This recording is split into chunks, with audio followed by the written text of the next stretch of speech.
Array of collections of elements. Then in that particular collection, suppose first part must be given to process 0. Second part is second part given to second process.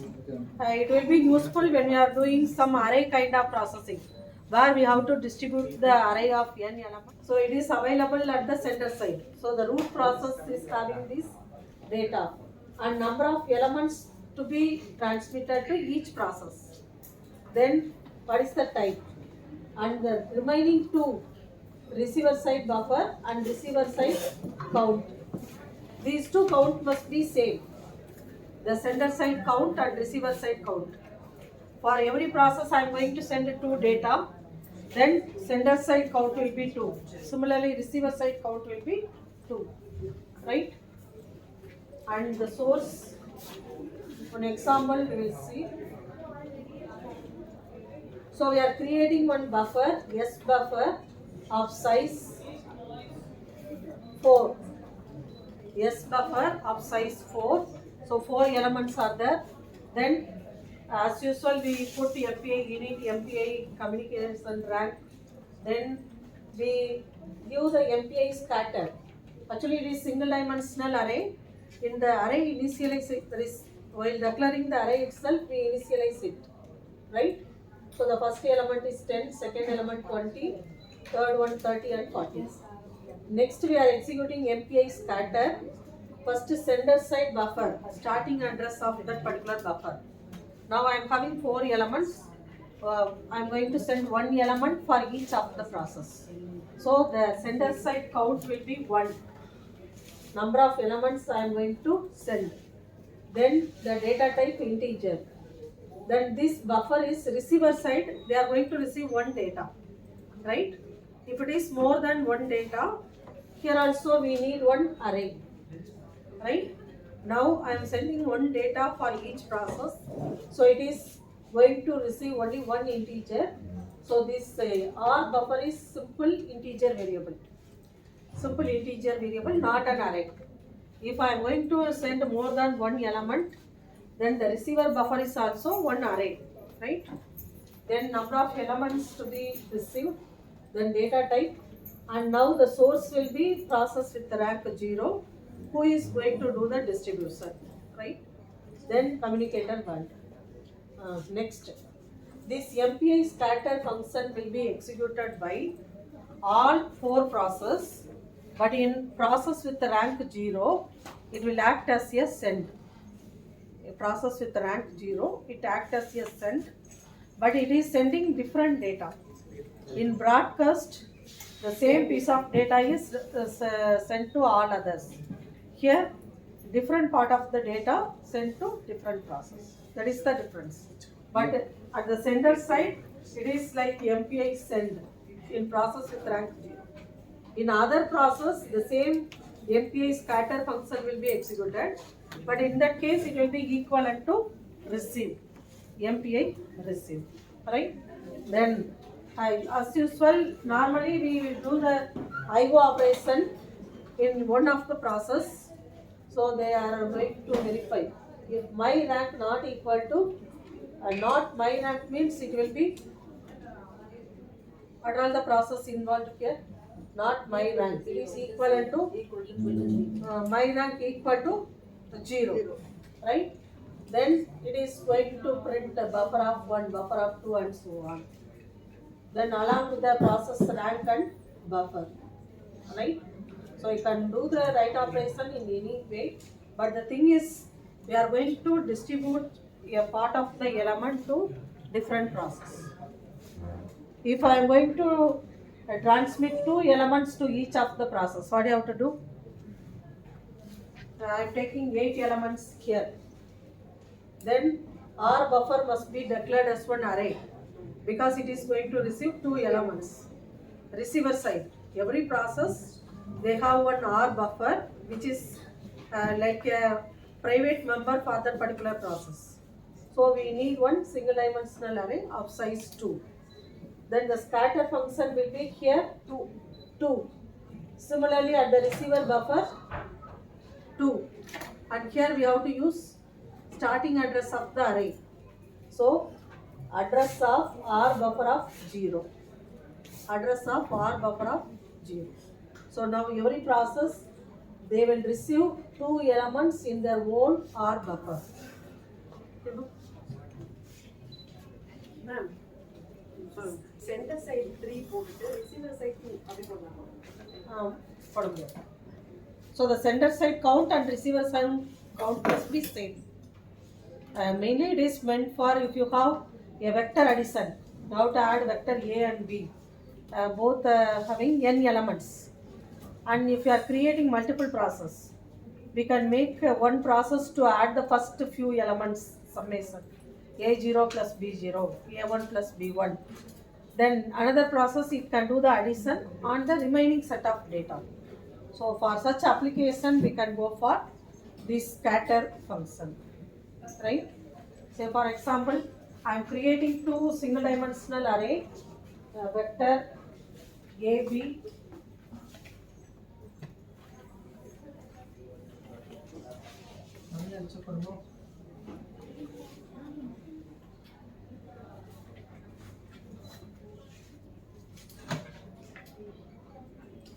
A of, suppose A of 12,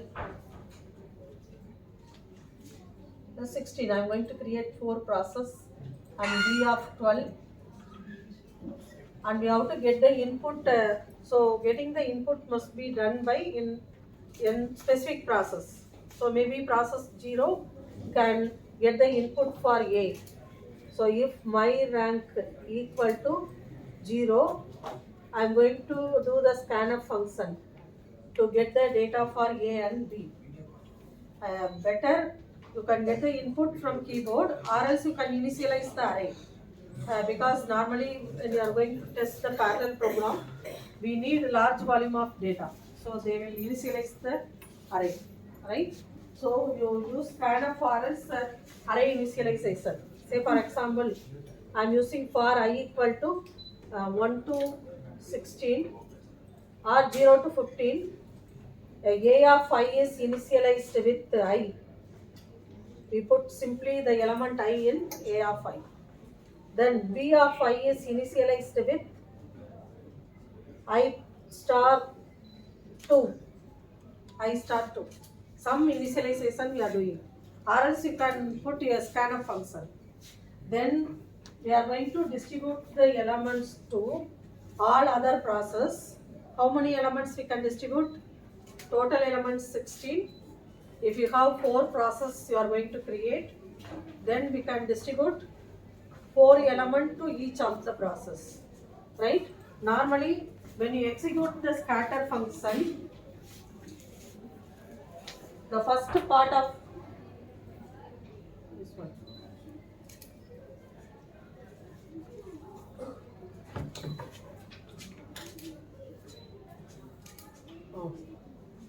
the first part will be received by 0th process. Actually already 0th process has the entire array, but the first part of the particular array will be stored in 0th process R buffer, receiver buffer. So R buffer of 0th process will receive the first part. Then second part will be received by R buffer of process 1. That is what it will do. Actually process 0 has all 16 elements, but anyhow when you put scatter function, the first part of the data will be received by process 0, but in R buffer. By default it is. If I want to change, will I be able to change it? You can change the root process. You can change the root process. Whichever is the root, stores the first part.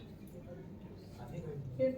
Now we have 16 elements, so we can 4 process, we can send 4 elements to each of the process. So for the receiving buffer, we create R buffer of size 4. R buffer of size 4. Then we execute this scatter function. What is the source? Sender side buffer A. A is the array. I am going to distribute the elements of A to all other 4 process. So it is address of A. Address of A of 0. Number of elements to be distributed is 4. Adutha, number of elements to be distributed is 4. Then data type integer, MPI int. Adutha, receiver side buffer or buffer of 0. Address of R buffer of 0. So each process will have R buffer where 4 elements will be stored. Then number of elements 4. Adutha, parameter. Data type integer. Then which is the root source of the scatter function.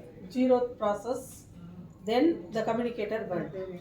Now this line will be executed by all 4 processes. Now every process they have R buffer. How many elements? 4 elements. Now if you make all the process to sum up the elements. So first A0 to A3 available with process 0. Correct? A1 to A4 to A7. A0 to A3 will be A0 to A3 first process. A4 to A7 second process. Next set A8 to A11 third process will come. But they will be in R buffer. Every process local variable R buffer 4 elements will be copied. Now you can make them to do the summation. Next we have to distribute B. So again you have to use another scatter function to distribute the elements of B. Right? So the elements of B can be received in another array. R buffer 1, R buffer 2. So now every process they receive 4 elements from A, 4 elements from B. Then they can do the summation. Right? So now it is like a task parallelization. We make a total task to be done is 16 addition. We distribute the work to 4 processes. So we make every process to do the sum of 4 elements. For that first we have to distribute the data. So every process we are distributing 4 elements. Then we can make the process to add the sum. At the final each process they have 4 sum, partial, not partial sum, part of the answer. First process la A0 plus B0, A1 plus B1, A2 plus B2. 4 sum will be available, 4 answer. Second process will have A4 plus B4. Next 4 summation. Correct? So process 0 will find. We put another scatter function. Maybe this buffer R buffer 1. I am taking the name of the buffer R buffer 1. We put another scatter function. Scatter function la R buffer 2. And I am going to distribute the array B, elements of array B. Now every process have R buffer 1 and R buffer 2. So now we can, what we can do? We, for the resultant data, C1 and C0. Name of the array is C0 of 4. Or else it is local variable for every process. So we can use the same name also. Right? Same name like temp T of 4 in each process. So all 4 processes they can execute the for loop I equal to 0 to 3 and they can make the sum C of 0 or C of I equal to first buffer la R buffer 1 correct R buffer of 1 of I plus R buffer of 2 of I. Now this code can be done by all 4 processes. Right? We have 2 array. Initially the array elements must be get from the input device or else initialized by any one of the process. So process 0 la pannanum. So in the initialization part unknown will be done by process 0. My rank equal to 0. Next we have to execute broad scatter function. This function to distribute the elements of A. So this line will be executed by all 4 processes. Sender is 0th process. There it is acting as a send Other process, they are receiving 4 elements in R buffer 1, right? The same variable is available in every process as like a local variable. They receive 4 data from A. Then we put another scatter function, that is to distribute the elements of B. Now these two lines executed by all 4 processes. Next, every process they execute this for loop because they have their own local variable R buffer 1, R buffer 2, sum of the elements, store it in temporary variable T. Now process 0 will have any element in array temporary array T4. It has 4 data, A of 0 plus B of 0. Correct? அடுத்து A of 1 plus B of 1. Up to A of 3 plus B of 3. These 4 elements now available in variable T in process 0. Similarly, in variable T of 4, process 1, what are the data available? A of 4 plus B4. A5 plus B5 up to A7 plus B7. Right? Now we need another collective function, collective communication function to receive the 4 data available in each of the process. The result is 16 results venum, but it is available with the process 0, process 1, process 2. Now we have to collect that information again to one single process because the IO operation will be now going to be done by the process 0. So அப்போ இந்த result எல்லாம் மறுபடியும் என்ன பண்ணும்? We have to collect it in one process, right? For that function is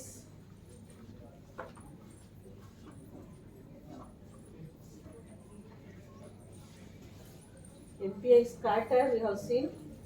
Then MPI gather function, which is to collect the data from all other process to single process, right?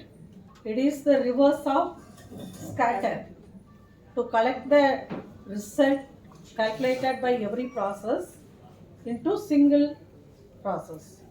So here the first part will be taken from process 0, second part will be taken from process 1, next part will be taken from process 2.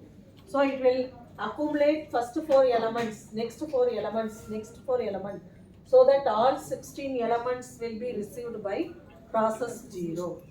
That function is done by the gather function, collective communication, which is known as gather.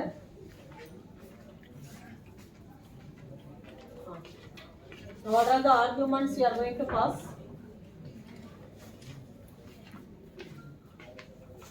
First one, sender side buffer. Now who are all sender? Gather function run பண்ணும்போது who are all sender?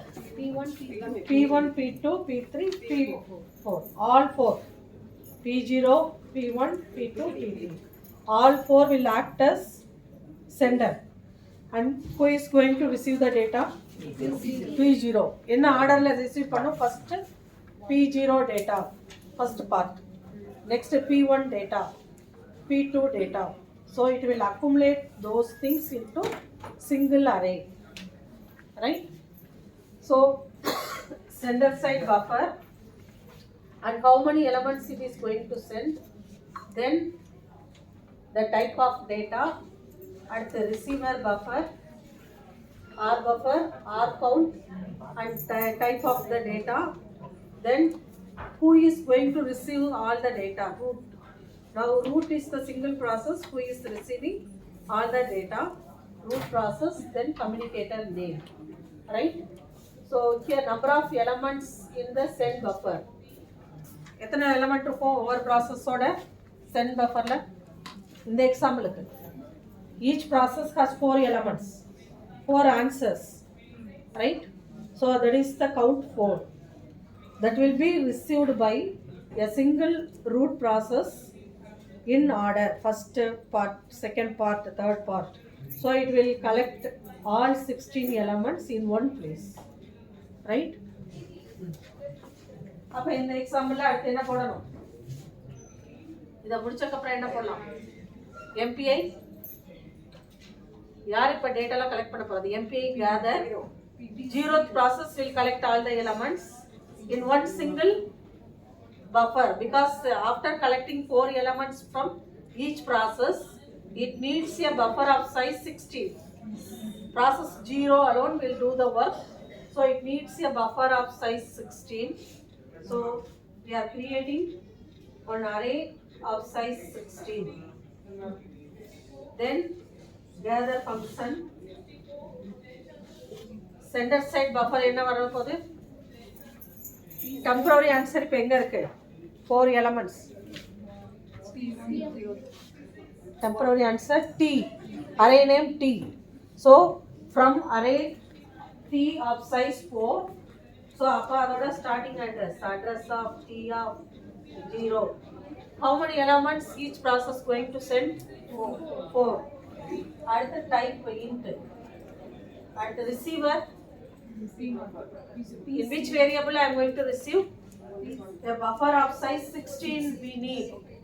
A buffer of size 16 we need, so that elements will be accumulated in one place. So address of C of 0, starting address. At the how many elements it is going to receive? Again it is also number of elements received per process. From each process, how many elements it is going to receive? 4 elements. 4. So in the count ரெண்டுமே equal ஆகணும். Sender side count, receiver side count.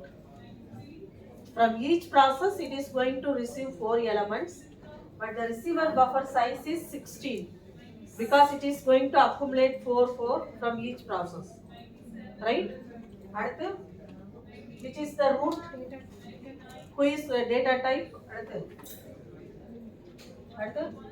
Who is receiving the data? யார் இப்ப data receive பண்ண போறா? 0th thread. So 0th process, so 0, then communicator name. And now this line will be executed by all 4 processes. All 4 processes, they will execute this line. But in process 0 la it act as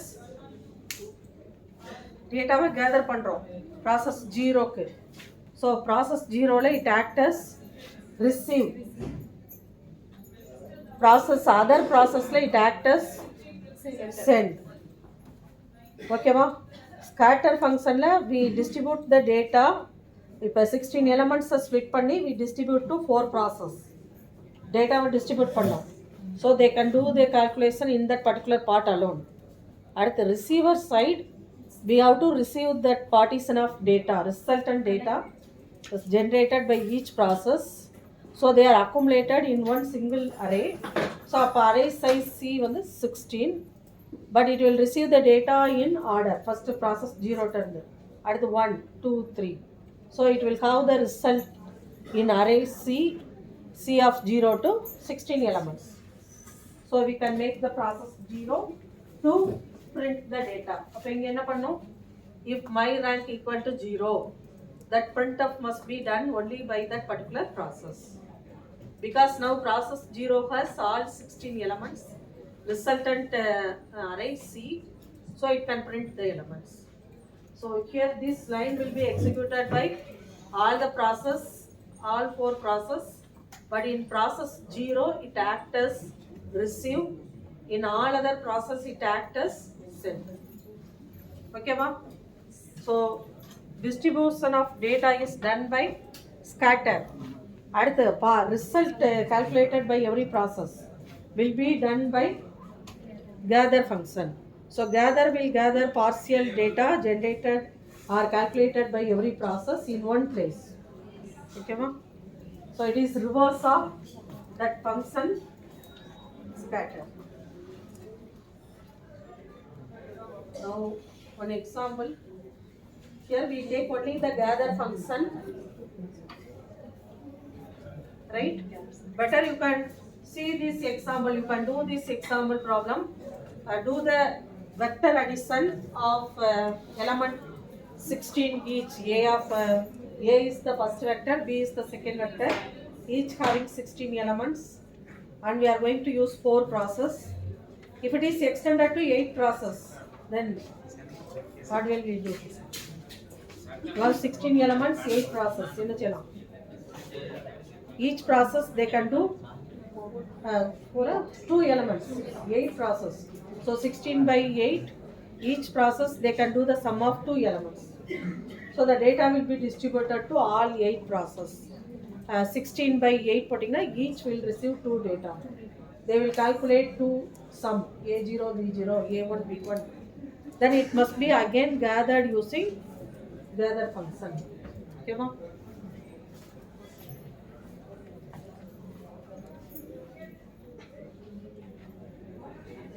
Before we move on to all gather, you see the example.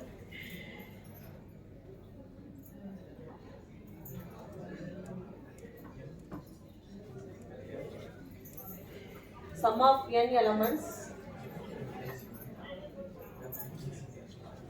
I am going to do sum of n elements problem where total number of elements is n, and as usual you have to get the elements and all. You can initialize the array.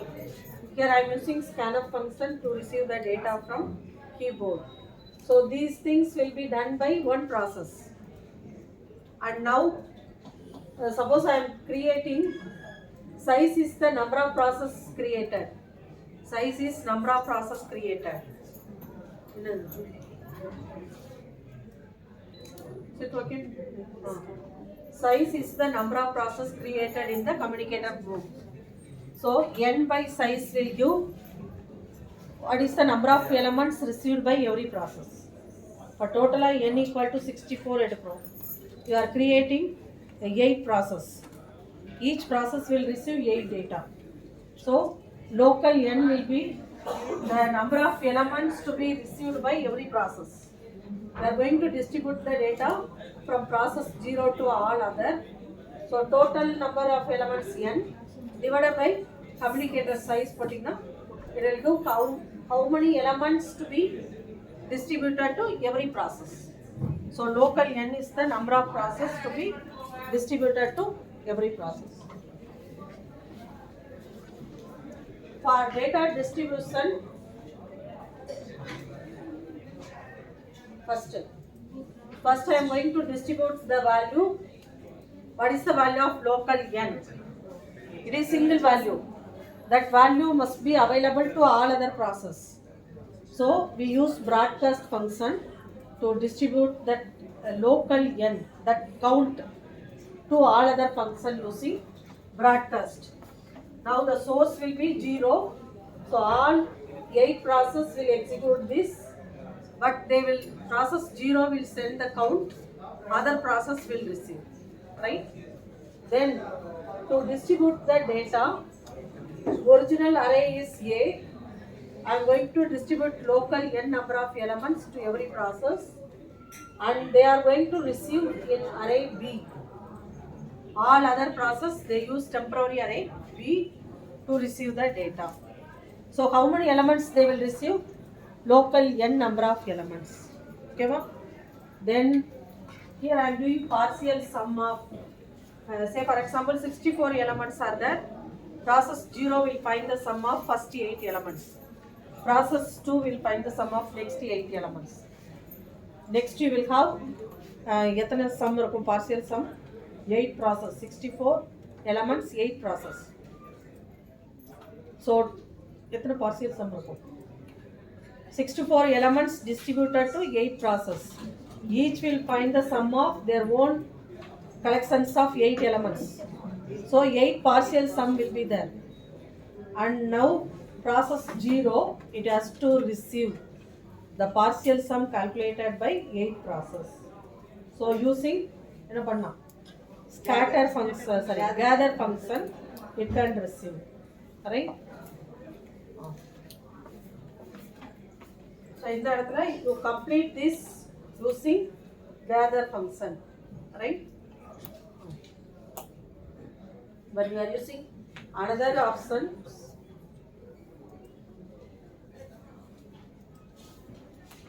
we come to this again. So far we have seen scatter function, right? Then gather function. Then next one, all gather. Note paniko. So in this example,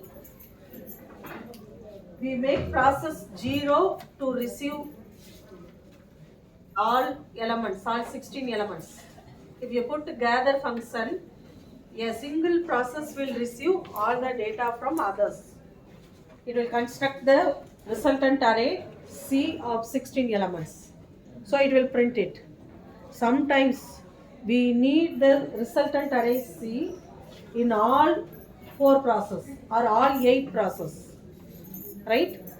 So if you use gather means data will be gathered in one place, in one single process. Sometimes we need the resultant data available in all processes. Then we can use MPI all gather, right? So gather எப்போ use பண்ணுவோம்? To gather the data from various processes.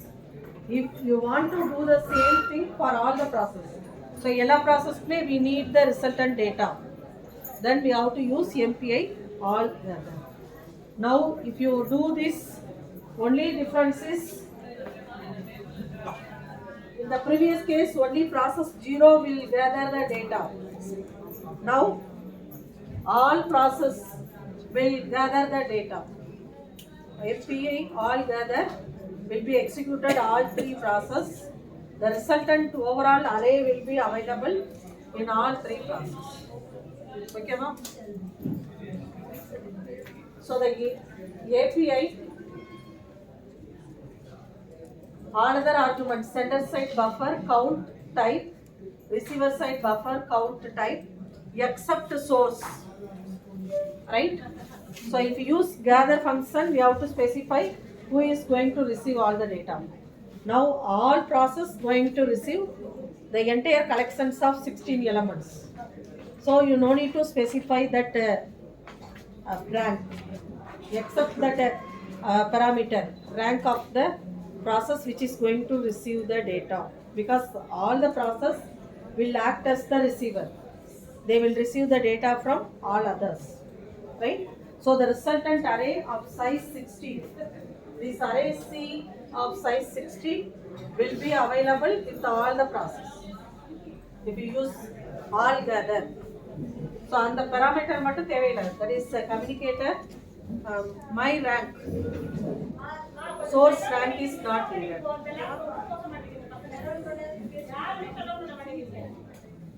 Next, reduce function. So that is what I used in the previous example. So here we do the it is collective computational API. Collective computational API. It is receiving the data from all others, as well as after receiving the data, it will apply some of the operation on the data, right? So one process will receive the data from all others, and the operation will be carried out in single process, and the final answer will be available in the particular process alone, right? So here the receive operation along with one task, right? One computational work that is done by one single, that is in one process the data is received, the data are accumulated, and the corresponding task is also performed. So it is known as reduce function or reduction. So you might have studied reduction in OpenMP. What you have done? OpenMP you might have studied the in parallel directive, one of the option is reduction.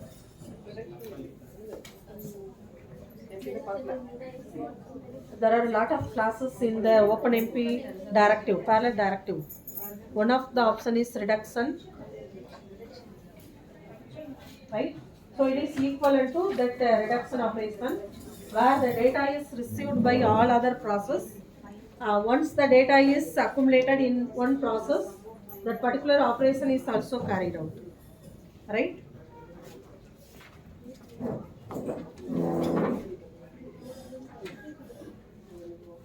So one example, there are four processes, each having some elements like 5 to 7 and so on.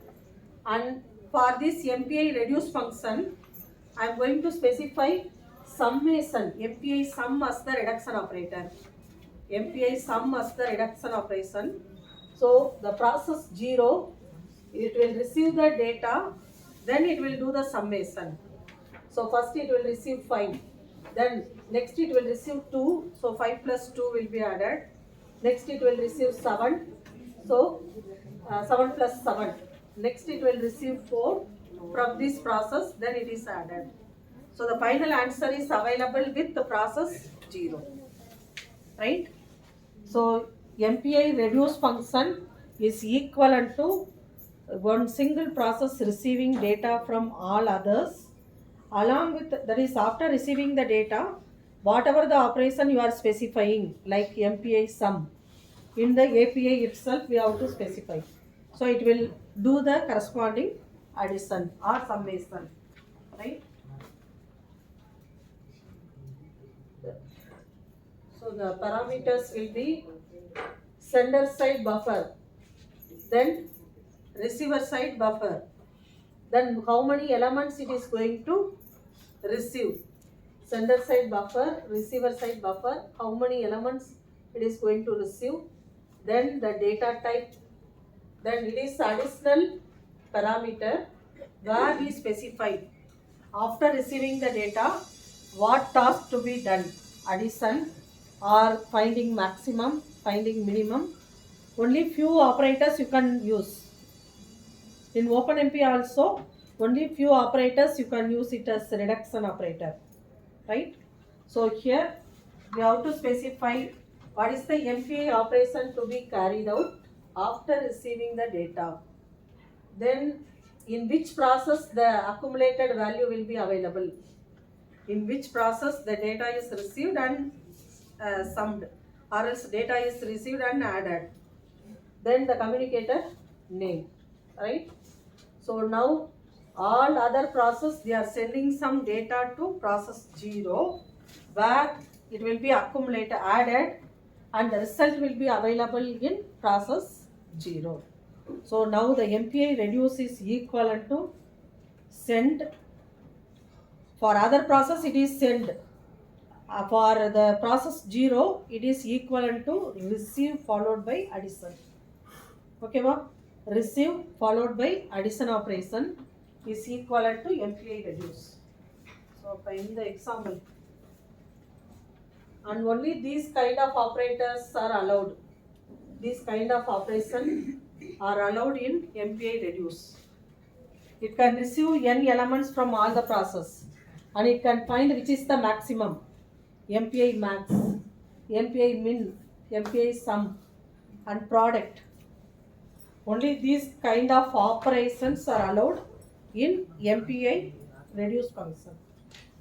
Okay, ma? Find a logical OR, then bitwise OR.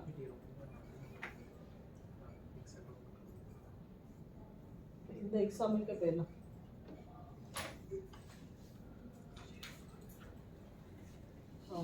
Now what you are doing?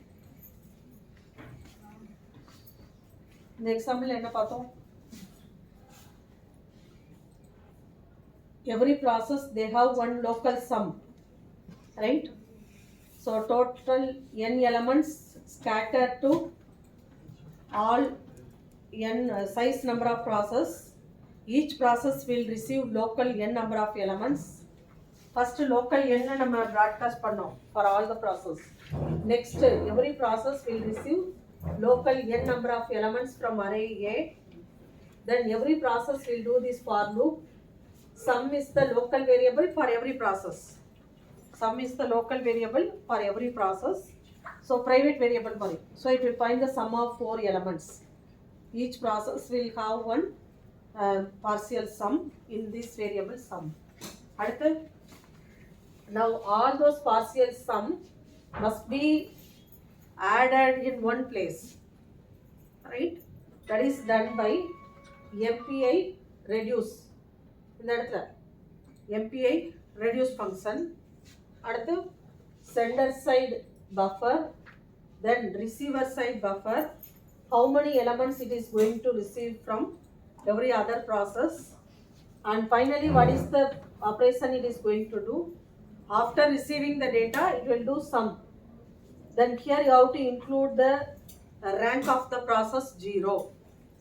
MPI reduce function use pannina, we have to put rank of the process 0. So the elements will be received at process 0 and they are added, then you will get overall global sum. So problem puriyudhula, n elements distributed to 4 process. Each process will find a partial sum of how many elements? Suppose 16 by 4 now. Each will find sum of 4. Then the partial sum will be now received and added to find global sum. That is done by MPI reduce. So if you are using MPI reduce means the global sum will be available in one process, process 0. So here we have to put rank of the process 0, right? And MPI all reduce,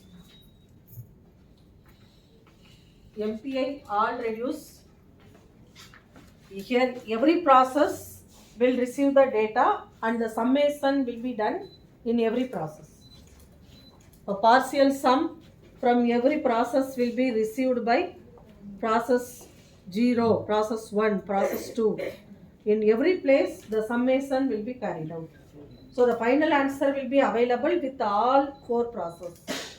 That is the difference between MPI reduce and MPI all reduce. So MPI reduce now, the final answer will be received by source process 0. So it has to print the final answer.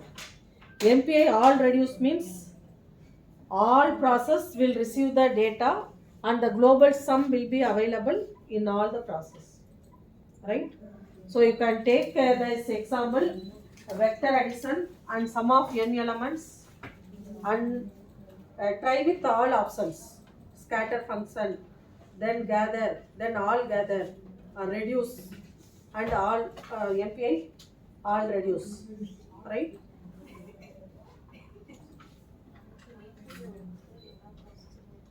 In the use MPI all reduce, so no need to put the receiver, that is source rank, because all the process will act as a source. All process will receive the partial sum, then they will do the overall sum, right?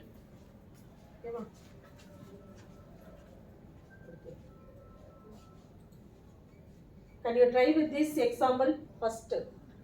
Now you use the collective communication function. In the vector addition try pannunga, and next finding sum of n elements, right? Using collective communication. Vector addition. Another one, finding sum of n elements using, that is you have to find the overall global sum, but the n elements are distributed to various processes, each will find a partial sum, then you have to find the overall sum. Okay, ma?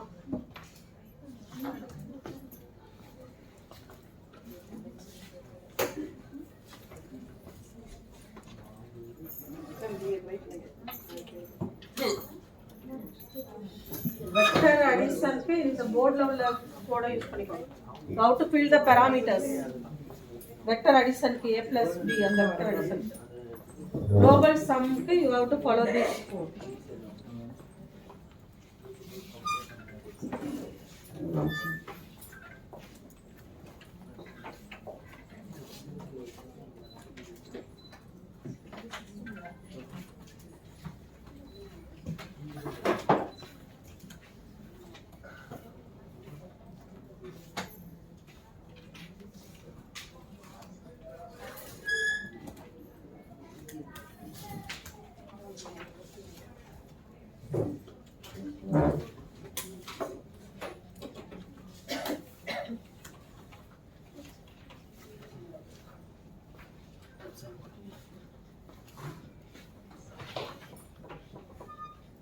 So try with at least any one of the code with the collective function, then we move on to next topic. Okay, ma?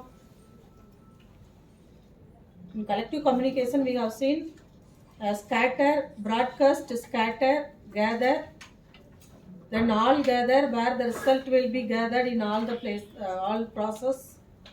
At the computational work, MPI reduce.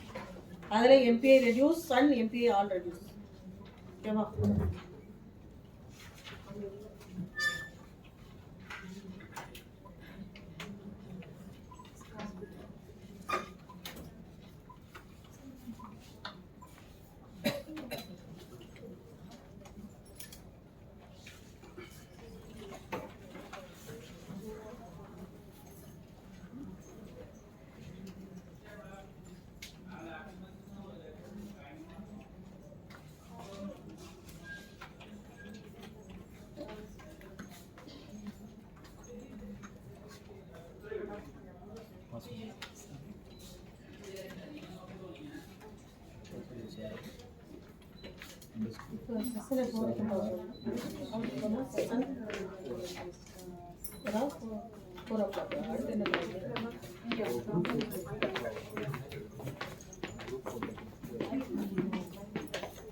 Okay, sir.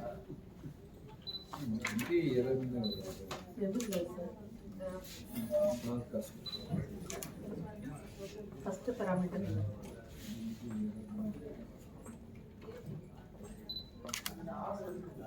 Started.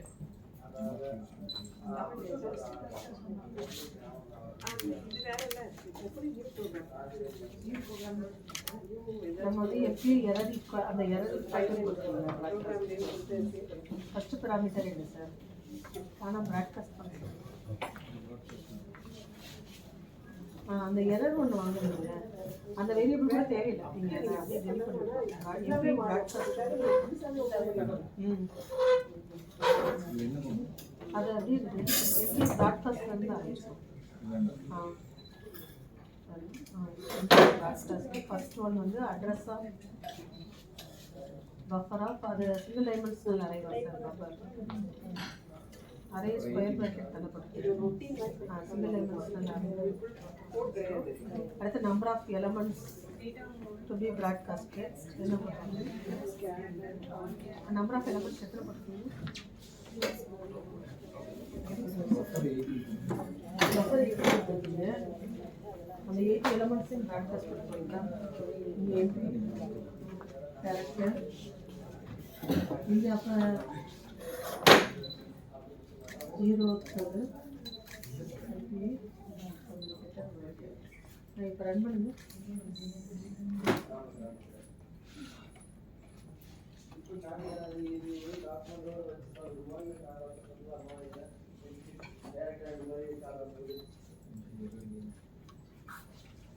அது இல்லை இன்னொன்று அது இல்லை sir. இப்போ நம்ம இறந்ததை எடுத்துக்கிறோம்.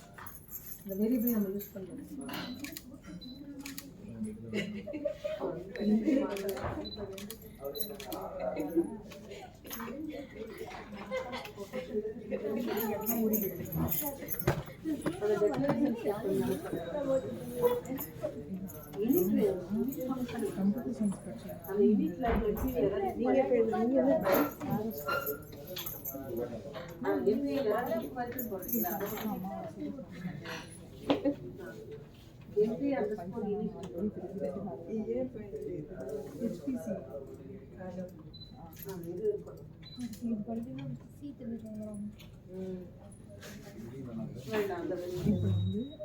இதெல்லாம் தெரிஞ்சுக்கிட்டு எல்லாமே சுத்தம் பண்ணிட்டு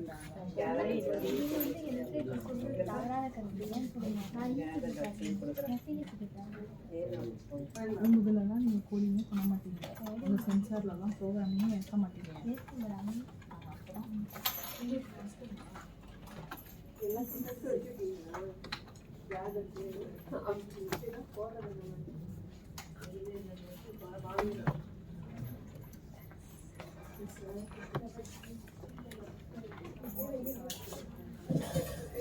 And the wall function minus G wall option.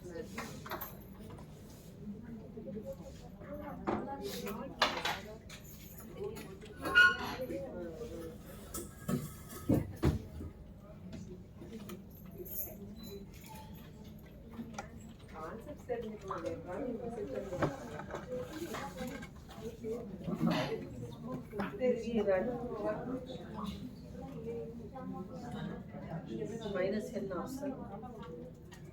Minus n pro number and the object code file.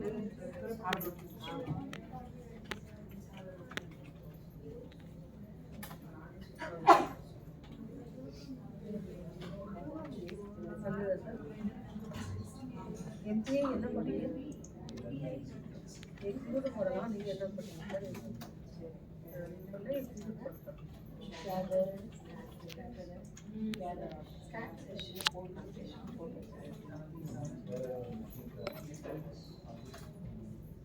Dots class dots class.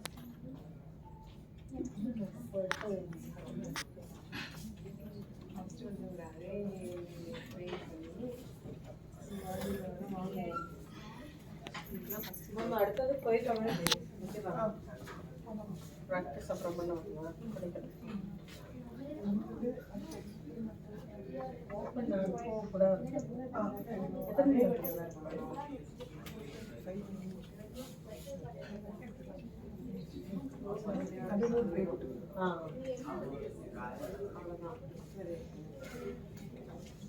Exercise நீங்க போடுறீங்களா? அடுத்து கூட ஓப்பன் போயிடலாம்.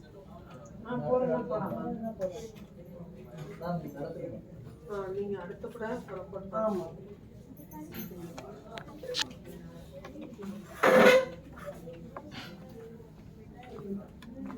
So far you have seen collective communication, non-blocking,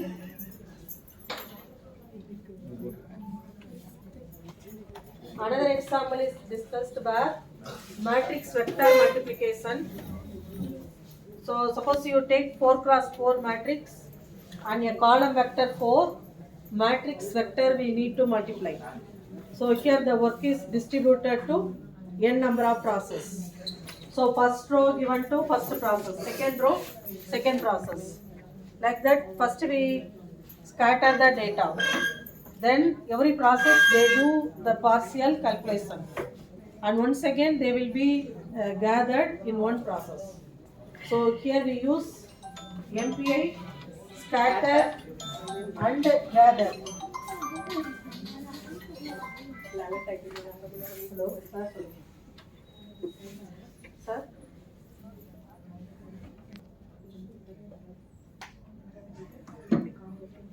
So first process with the rank 0 has to get the input. So it will read the matrix A, then it will read the vector B, single dimensional array B, then it is going to distribute the matrix as well as vector, right?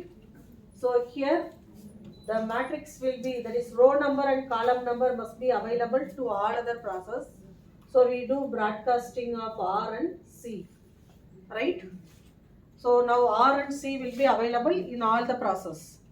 Then the vector A, two-dimensional array A, and the single dimensional array C is again broadcast to all other process. So in place of these two, if you want, you can put scatter. Now the entire matrix is distributed to all other. If you want, you can use scatter. First two row for first process, next two row for second process, right? Matrix vector multiplication தெரியும்ல எப்படி நடக்கும்? First row with all the elements of vector, second row with all the elements of vector. So the vector, entire vector must be available to all the process, right? So it must be no other way, entire vector must be broadcast to all other on the single dimensional array. But matrix you can split it into using scatter function, first two row, next two row for each process. Here in place of this broadcast, if you want, you can put scatter function. For all other things, we have to use only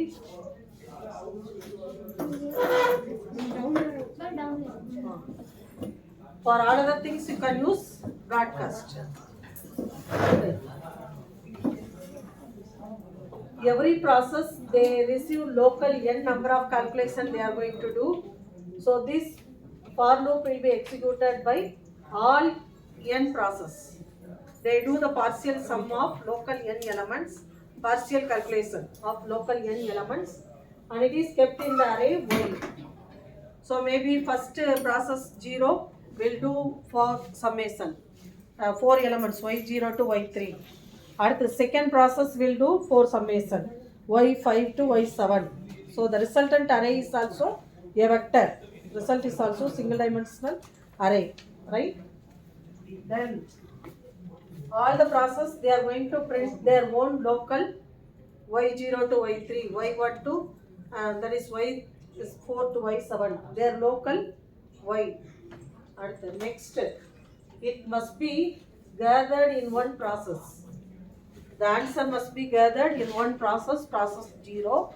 So we execute MPI gather, where process 0 is going to receive the data.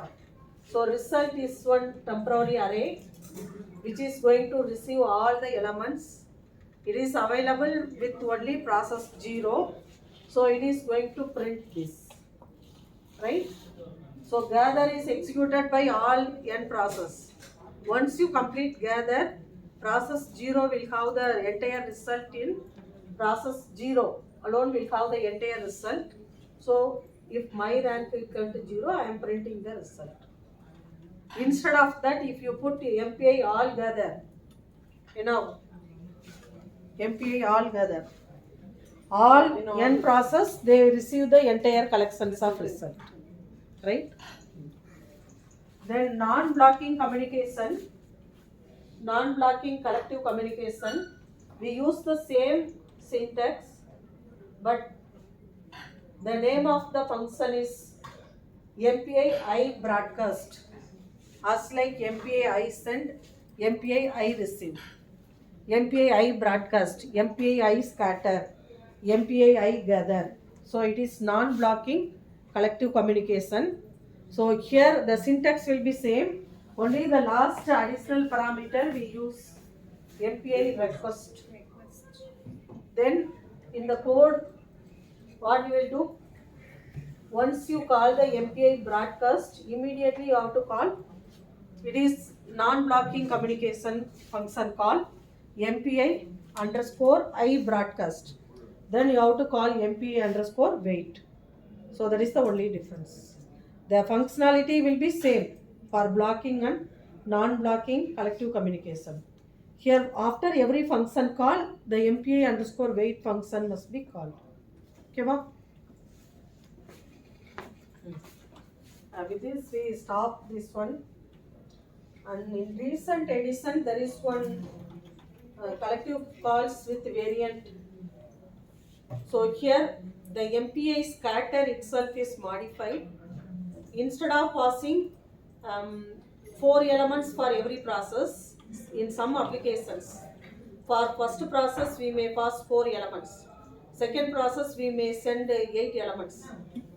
So varying number of elements can be distributed to different process. It is added in the latest version of MPI programming, collective communication variant. The function call will be gather V, scatter V. So it is going to receive or going to distribute different number of elements to different process, right? So here you have to say how many elements each process. Process 0 how many elements, process 1 how many elements. That count must be stored in one array that will be passed in the function. One example is given, you go through it, right? MPI collective function variant, function name MPI gather V or MPI scatter V. The purpose is to distribute different number of elements to different process. So we have to store how many elements to be distributed to process 0, how many elements to process 1, and all those things will be stored in this array displacement, right? So an example is also given, so you go through it. Next we move on to GPU and the programming environment for GPU machines, right? Hope we can go through the theory and all. Can we skip it? Right? So in CPU we have minimum number of processing units, maybe 4 core or 8 cores. In GPU architecture you have maybe hundreds of processing elements, right?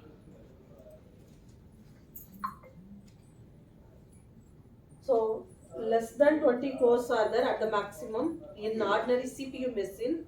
In GPU machine around 512 cores or else 1024 cores are there, right? So each core is known as one processing element, right? And here every core is capable of executing 2 or 4 threads per core. At a time you can execute. Here the number of threads that can be executed in each core will be around 64, 128, right?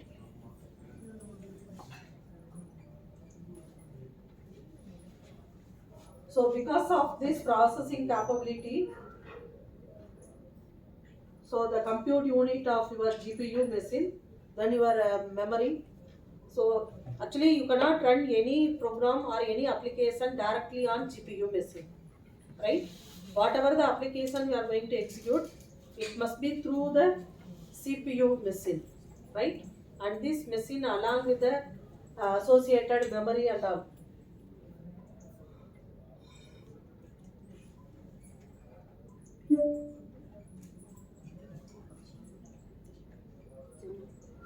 This one. This host memory, this device along with the core and all. 8 SP, that is processing units, right?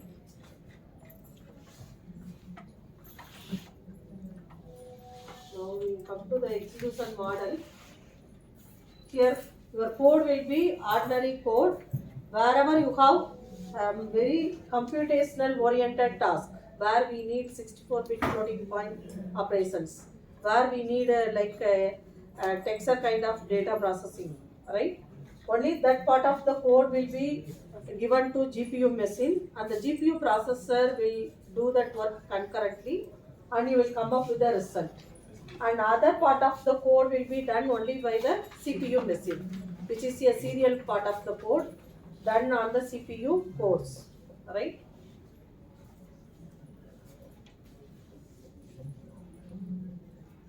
And that's what I have told. The CPU machine, that is your CPU along with the associated memory, is known as host machine, where you are going to feed your application. Then some part of the code alone, some computational task alone is given to the GPU machine. The GPU machine along with that memory, associated memory and all known as device. The device will do the parallel computing. That is what this one. And here sometimes we need to transmit the data from host machine to device, as like your data distribution. Similarly, the result calculated by the device must be sent back to host machine, right? And it is the data transfer model where the data from the host memory is transmitted to GPU memory. Then once the processing is done, the GPU processing units, they will access the local memory for processing. Then the result will be once again transferred back to the host machine.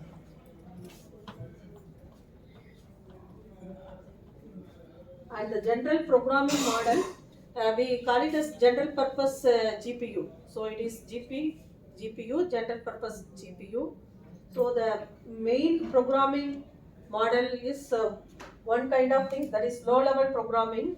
For example, CUDA and OpenCL, which is providing options to go for low level programming, right?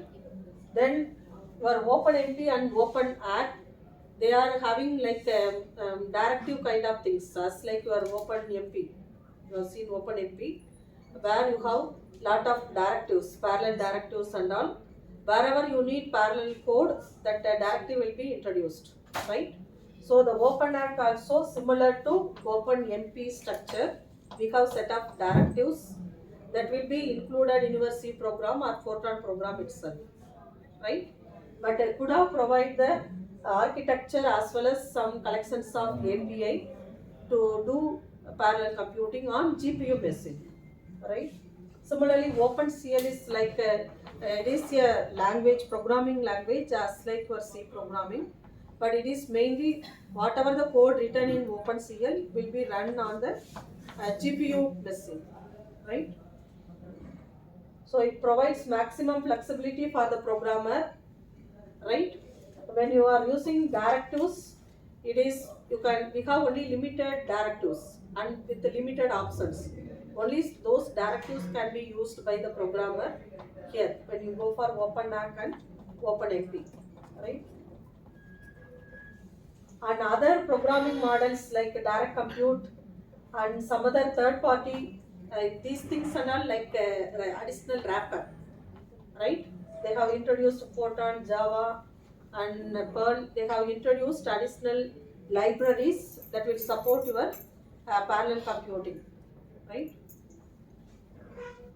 And apart from that, we have some specialized software where these things will be useful only for the specific applications, like signal processing, GPU VSIPL, where you can go for signal processing kind of work on the GPU machine.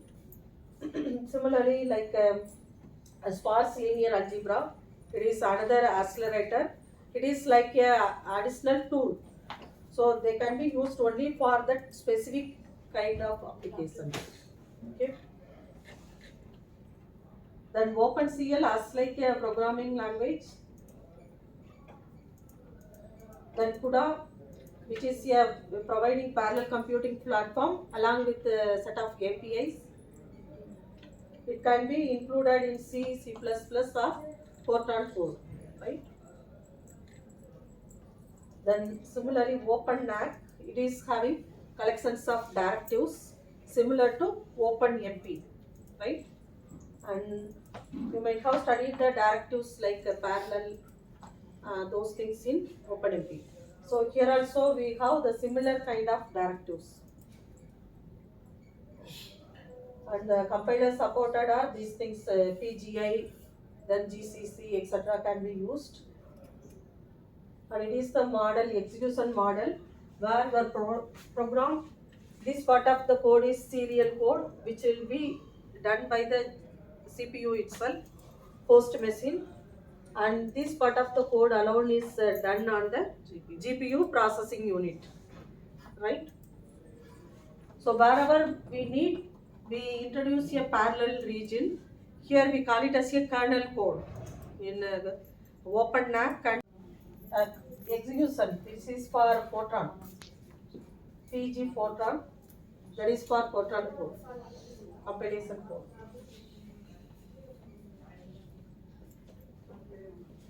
So this is one example for kernel directive. So I am going to enclose this part of the code using Pragma ACC kernel. We need to do the calculation in such a way that to calculate a of 5 we need the previous element a of 5 minus 1 or a of 5 minus 2. Then we say it is a data dependency across the loop iteration. Data dependency across the loop iteration. So the kernel directive will see whether this for loop has any data dependency. Suppose instead of ai plus 1, I am using ai plus a of I minus 1. Then it has the data dependency. Then it will not go for parallelization. Right?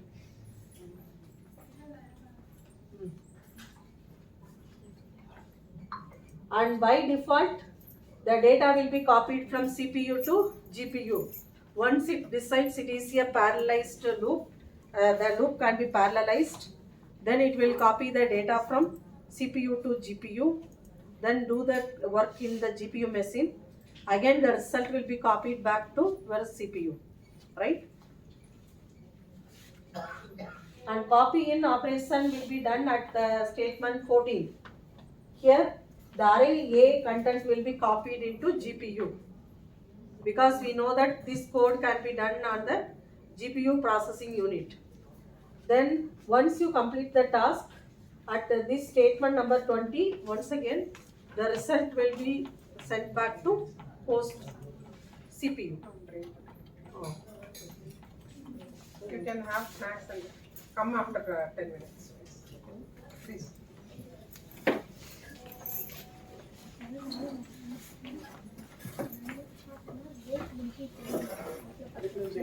But if you cannot just 14, the data copy in will be done. Copy in means it is from CPU machine, CPU host memory to GPU memory. That will be done by default. Then at the end of this kernel, once the kernel is executed on the processing unit in GPU, at this line number 20, then the result will be copied back to host machine. We no need to go for explicit copy in or a data transfer, right? Then parallel loop, OpenAct parallel loop directive. So here it is the duty of the programmer to identify the data dependency parallel loops without any data dependency. Then they have to enclose that loop and all using parallel loop directive. So Pragma add parallel loop followed by the parallel, there is for loop without any data dependency, right? But the working of both the kernel as well as parallel loop will be done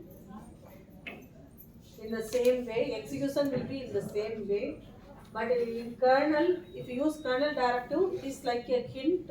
So the compiler may or may not create the kernel parallel region. And it is the duty of the compiler to analyze the code and verify whether it is having no data dependency. So we can go for parallelization, right? So that the prediction must be done by the compiler itself. But when you use parallel loop, it is we are instructing the compiler to go for parallelization.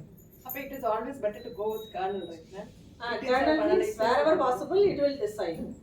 But here the programmer has to verify that one, whether it is having data dependency and all, right? But otherwise the execution will be same, right? So when you run the code, this at line number 14 by default, as I have told, the array A will be copied into the GPU machine. We no need to go for explicit data copy operation. Then the kernel will be generated and the code will be run on the GPU. Here also at line number 14, that a copy of A will be stored in the GPU memory. Then kernel accelerator kernel will be generated and we go for GPU processing. Right? Then in the parallel loop directive, similar to your OpenMP directive, the following classes can also be included. If class, right? Then asynchronous class.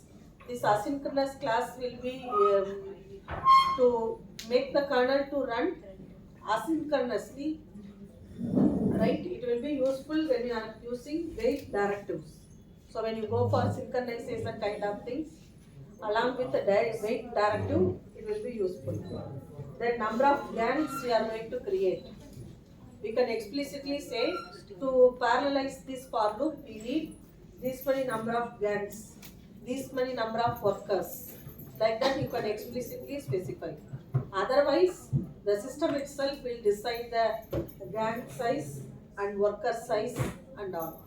Right? But there is a class which can be specified in the parallel loop directive itself. Right? Then vector length, how many threads for every worker in that particular group. Then private class similar to your OpenMP. Some of the variables already created before the parallel region will be having global scope. Those variables created before the parallel region. Those things have the global scope, but by default they have global scope. If you want to modify that one into private, then we have to go for private option. Private, the following list of variables inside the parallel region, those variables will be treated as private, and what are the changes done here will not be reflected to the original main function. Then first private, you know, have you seen it? Yes. Yes. First private means Last those private. variable will take the initial value, what are the values already available, that will be taken as the initial value. Afterwards, it will act as a private variable. Then reduction class, what we have seen in OpenMP. Some of the operations can be done using reduce functionality. So the reduction class here also the operator followed by colon symbol variable. So inside the parallel region, that variable will be acted as a reduction variable, as like OpenMP. Then sometimes if you want to explicitly copy the data from host machine to GPU machine or GPU to host machine, then we use the data directive. The syntax will be pragma add data, then list of classes, right? That classes will decide whether the data is moving from host to GPU or GPU to host machine, right? The following directives can be used in the following classes. Additional classes can be used in the data directive. So first one is if condition. That is similar to the parallel directive if. On testing this condition, we decide whether we have to make it as a parallel region or not. Right? Then copy in, copy out, create. So copy class is useful when you are going to copy the data from at the beginning of the parallel region. That data will be copied to GPU machine. Then the answer it will be worked out. Then the modified data will be once again moved to the host machine. So it will combine copy in operation, copy out operation, both, right? Copy class. Then copy in, it will be like input variable. It will copy the data from the host memory to GPU memory. There it will be updated, modified, and that will not be once again copied back to host memory. It is like input variables, right? So it will not, without copying back the data into GPU machine. Copy out is like a output variable where the data from the GPU machine are copied back to your GPU, that is the host CPU memory. It is like output variable from the parallel region.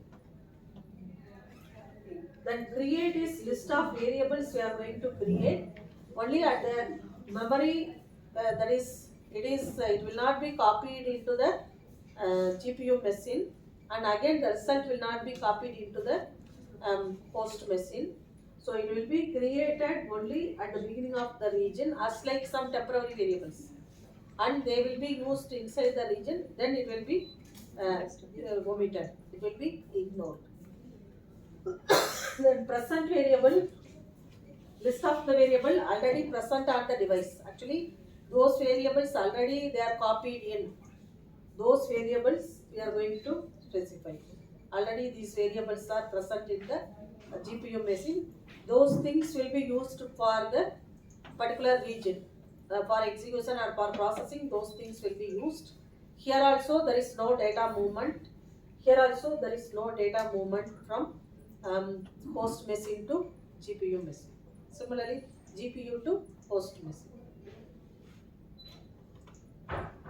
So an example where we create a parallel loop and we are creating array A, B and C using copy option. Sometimes we can create some of the parameters, input parameter A and B using copy in. So they will be copied into the GPU machine, and the result will be copy out. So result calculated by the GPU machine will be moved back to CPU memory. Right? So that's all about the major thing about open app. We need the GPU machine to run the code. Right? And here the user no need to worry about any other functionalities. Simply we can use the parallel region or kernel directive or parallel directive inside the C program. Here no need to go for any explicit data send, receive, etc. Right? So here somewhat easier for the programmer to do the programming. So without using any other send MPI, as like MPI, right? Then CUDA programming. So here the application C program will be usual C program. Then wherever you have to do the parallel region, it will be created as a separate function. Here the parallel region is created as a separate function known as kernel function. Right? So it is like a built-in function in your C programming.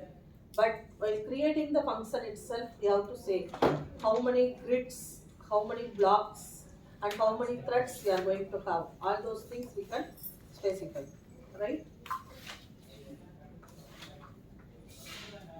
So it is the execution model for the CUDA programming.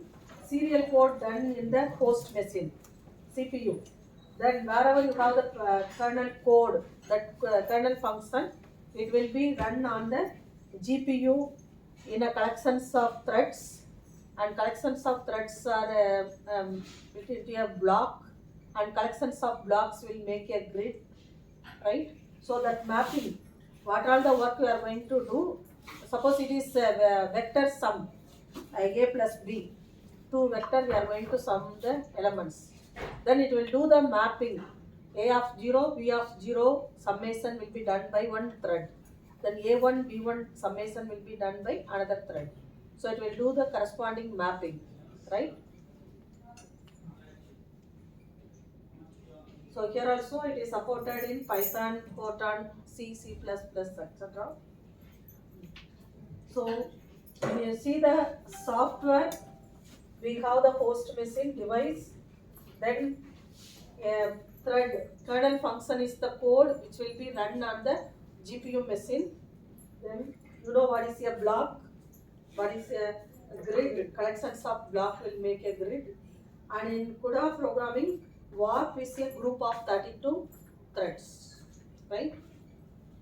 And it is actually mapped to your SM. One SM will have multiple SP processing units. So this collection thread block is directly mapped to your SP in the SM of the GPU, right?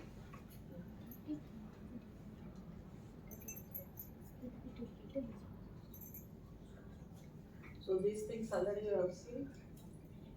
And compilation command, we can use NVCC, CUDA compilation, NVCC, and CUDA program file extension is .cu.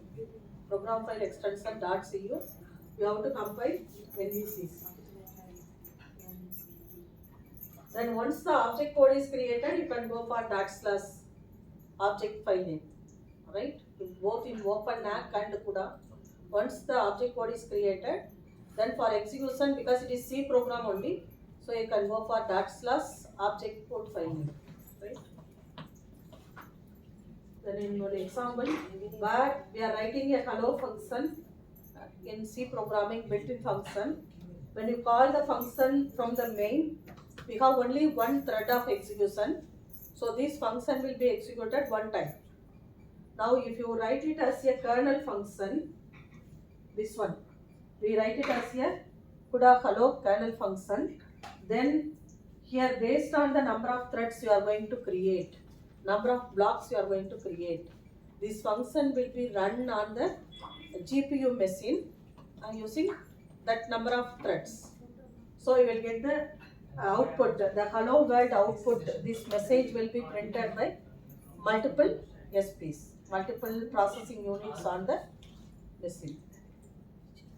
And this syntax, the CUDA kernel function always starts with this symbol hyphen hyphen, double hyphen symbol, then global hyphen hyphen, right? It is the scope, scope specifier, which implies it is not a user defined function, it is a CUDA kernel function. In C programming, it is having special meaning like GPU kernel function, right? Always starts with this one. Then sometimes when you call the function, we specify how many blocks of threads you are going to have, how many threads in each block you are going to have, right? Here I am specifying 1, means one block with one thread. So one block with one thread. So the code will be done by single thread. So only one SP in the processing unit will execute this function. Here for example. So here within this 3 symbol greater than and again 3 symbols, in between we have to specify how many grids you need, how many blocks, number of blocks per grid, number of threads per block. Those things you can specify, right? And the kernel function will be now executed by grid size into number of blocks per grid into number of threads per block. So many times that kernel function will be executed on the SP, that is GPU machine processing units. Right?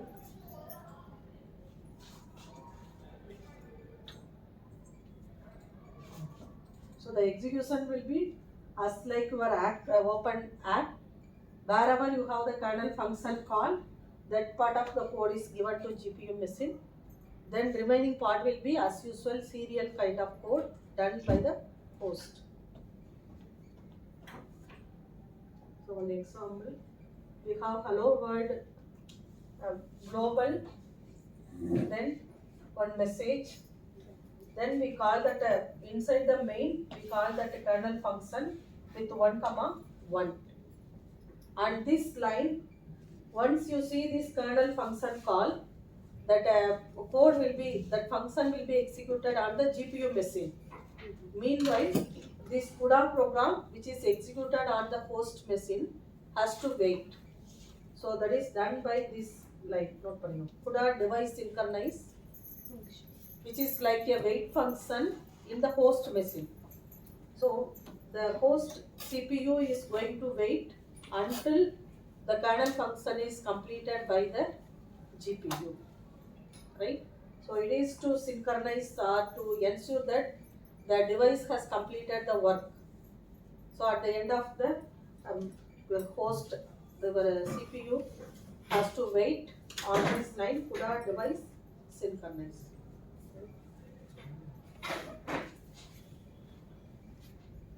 And function call will be using this notation. Trouble this symbol. Function call with the parameters. We see these parameters. So you note it down. So we compile the code NVCC, then we use the /a.out. Then the hello world from host. First this message will be printed because host program will start the execution of the main. This message will be printed and then we launch a kernel function which will be done by 1x1 threads. 1x1 number of threads. So I will get this message one time. Right? Hello world from device, GPU device. And how we are going to fix this one is, first one, grid dimension. First parameter, grid dimension, because we can assume we have collections of blocks.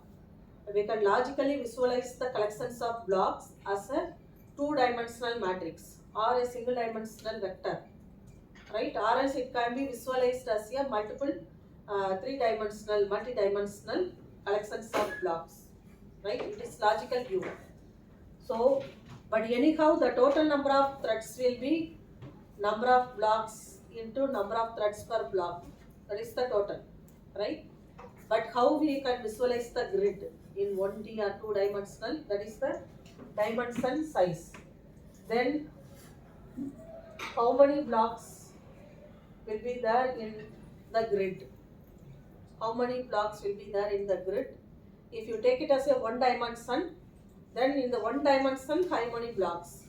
If it is 2 dimension, then in the 2 dimension, row wise how many blocks, column wise how many blocks. Then other things, we will not use these things. So, but anyhow, we will specify the number of n blocks means number of threads per block, then number of blocks per grid. At least we need to specify those things.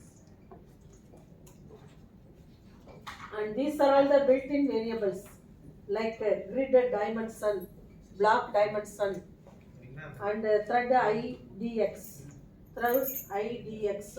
Similarly, we have dy.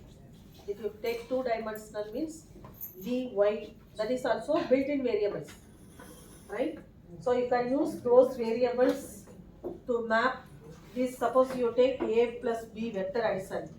These iterations will be mapped to your thread ID. Each summation will be done by one thread. That mapping will be done using these built-in variables, right? So one example.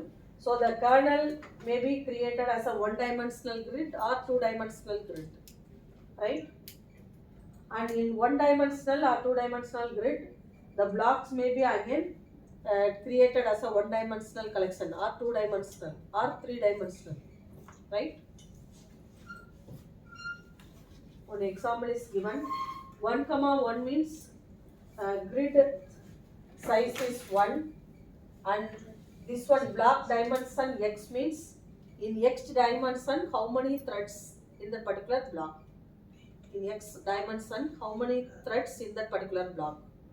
Here also we are using x. Then in x dimension how many blocks in that particular grid, right? Similarly, a block ID, thread ID. 4 information we can have, right? So for this example, we can say 1, 1.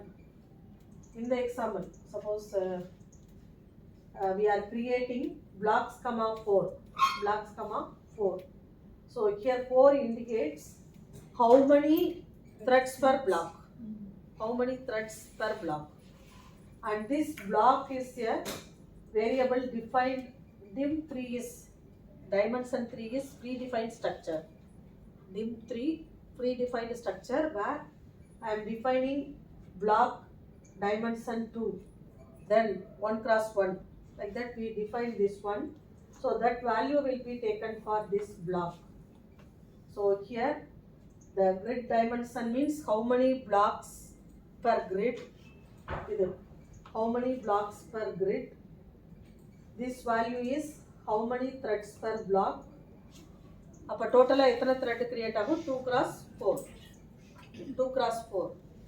And the thread ID for block 4 threads, number of threads per block is 4. So the thread ID will be 0, 1, 2, 3. Right? So it will create thread ID 0, 1, 2, 3 for block 0. 4 threads. Then it will create thread ID 0, 1, 2, 3 for block 1. That is how it will map. Right? So first parameter is number of blocks per grid. Second one, number of threads per block. Then it will create these many threads with the block number 0. These many threads with the block number 1.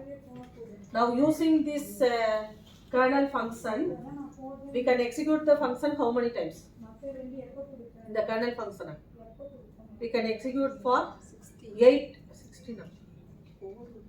4 threads per block, 4 threads, 2 blocks, 0th block number 1, but total of 8 threads. You can concurrently run 8 threads on the GPU machine, right? If you include a for loop inside the kernel function, it will take 8 iterations will be done on 8 thread in parallel. Okay, ma? For example, if array traversal, we take first 4 elements, block ID 0, thread ID 0, 1, 2, 3. First 4 elements, first 4 iteration of the for loop. At the next 4 iteration will be done by another 4 threads with ID 0, 1, 2, 3. Block ID is 0, 1. First is 0, second is 1. Like that it will do the mapping. Suppose I am using in the option use block comma 4, that is 2 blocks with 4 threads each. Then maximum 8 concurrent thread can be executed. If you use a for loop inside the kernel function, in the example, if you use a for loop in the vector addition,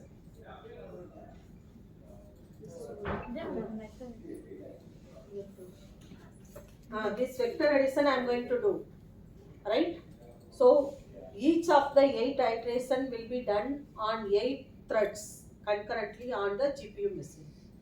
So based on the size of the array, it will do the work repeatedly. First 8 iteration, then will be done in parallel. Next 8 iteration done in parallel, right?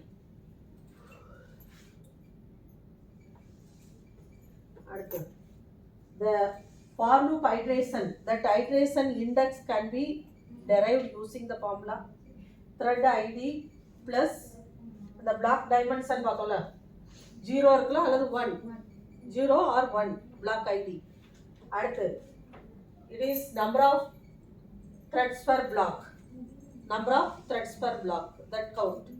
So if you use that formula, your thread first 4 threads will be mapped to your loop index 0, 1, 2, 3. Next 4 threads will be mapped to the loop index 4, 5, 6, 7. So totally 8 concurrent threads, they will do 8 iteration on the GPU machine. Then it will be repeated again, right? So here one example program is given. Vector addition in CUDA code.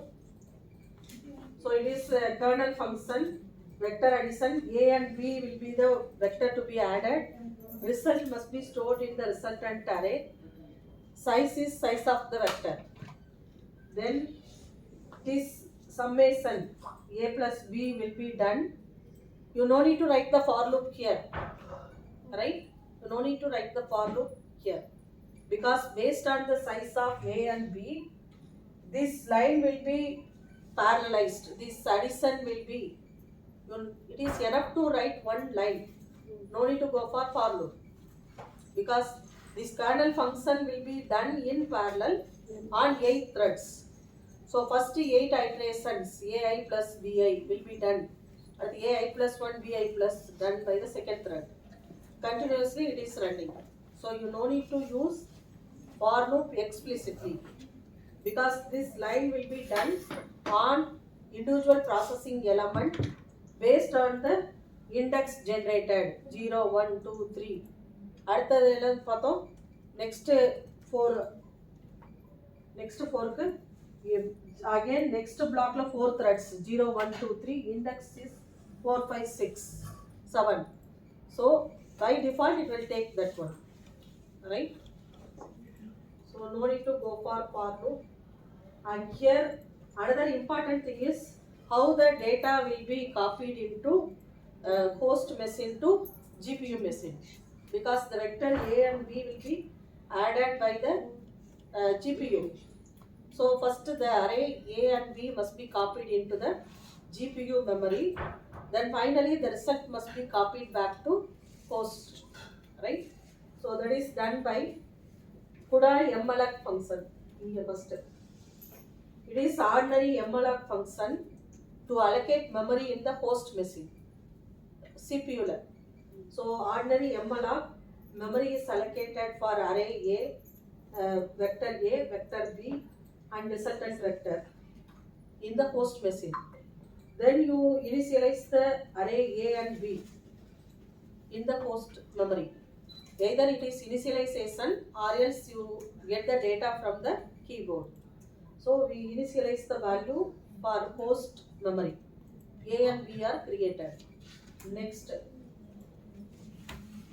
we allocate memory for A, memory for B and the resultant array in the CUDA memory device. That is GPU memory device. That is through the CUDA malloc function. So CUDA malloc function will create your vector A, vector B, memory allocation, only memory allocation for vector A, vector B and resultant vector result in the device, right?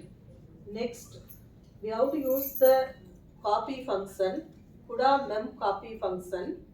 It is to copy the memory content of the host memory to GPU or from the GPU memory to host, right? Here the last parameter will say whether it is data copy from host to device or device to host, right? So now originally the data is available in which host, in which array? HA. Host machine la HA is the memory where you have the first array, HB second array. Now it is copied into the device GPU device array DA DB. Now the content of the array A and B stored in the host machine copied into a GPU machine into array using CUDA mem copy function. Now the data will be copied from host to device. So the third parameter will say what is the direction of the data movement, host to device or device to host. It is like a symbolic enumerated name. So you have to use the name as it is. CUDA mem copy host to device. You have to use the name. Wherever you have capital letter, you have to use as it is. It is like a symbolic name which indicates the direction of data flow, right? And the first one is pointer variable. That is device. Pointer variable in the device. And the second one, pointer in the memory, host memory. And how many bytes you are going to transmit. How many data bytes you are going to transmit. That is the third parameter. Okay, and these three, we are creating 3 pointer variable in the host machine. Next, we are calling CUDA malloc function. Now they will be typecast to pointer in device memory. Okay, va? Nama create pandrathu single dimensional pointer array in host machine. But once you do CUDA malloc, they are typecast to device memory reference. They becomes memory reference in device, right? Memory is allocated in the device itself. Then we have to do this one. So CUDA malloc function is to create a block of memory dynamically on the device, GPU device memory, right? And to free such memory block created, you have to use CUDA free function. Next one, CUDA memcopy function is to copy the data from device to host, host to device. We have three options: host to device, device to host, then device to device in one reference, one block to another block. இப்போ ஏன் ஒரு reference வச்சிருக்கீங்க in device, that may be copied into another region in the device itself. So only three options possible: device to device data copy operation, right? Now we see the code. We have completed the memory allocation. Then we are creating grid size 2. That means how many blocks will be there in one grid? Grid size 2. 2 blocks. Then we say block size equal to 12. It implies we have 12 threads per block. In the value, number of threads per block. This value, number of blocks per grid. So we have 2 blocks, each having 12 threads. But totally you can have 24 threads. At a time, we can compute 24 addition A0, B0, A1, B1 on 24 processing unit in the GPU machine, right? Then we call the vector addition function. We pass this number 12 and 2. Now here we need to specify on which memory we are going to do the data operations. So we have to specify in vector addition function itself. What is the array? First array, we are using ordinary parameters. What is the first array, second array, what is the resultant array, size of the array. And when you call this kernel function, CUDA kernel function, we have to say how many blocks you are going to create, how many threads per block you are going to create. Okay, ba?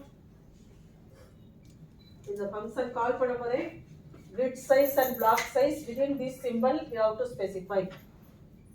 Then these things are as usual were parameters that a kernel function has to operate on the device memory array DA and DB that are created in the device memory.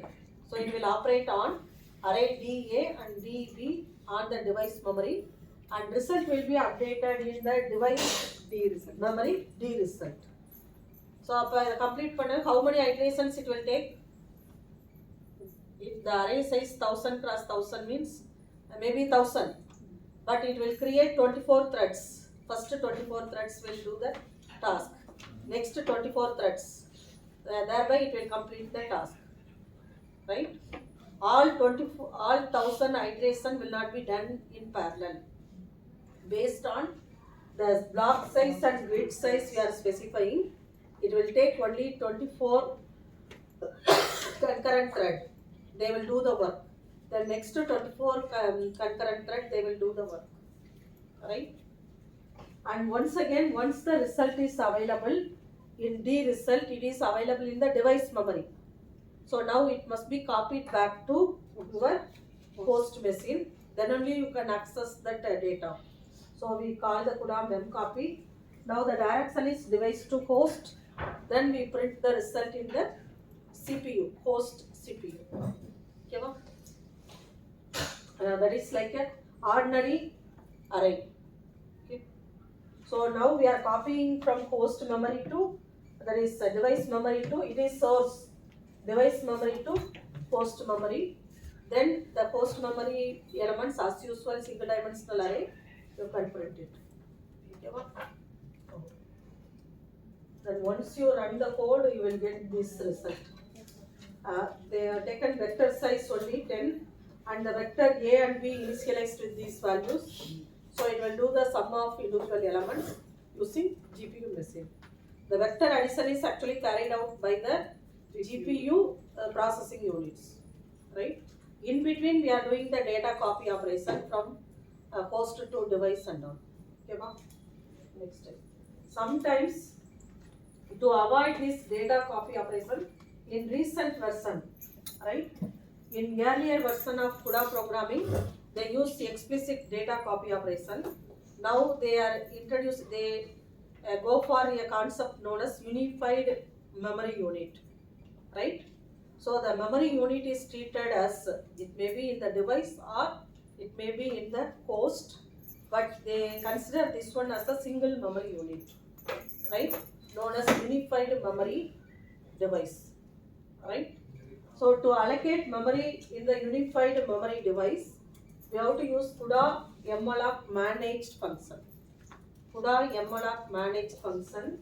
Now a single function will allocate the memory for your array A and B both in the host machine as well as in the GPU machine.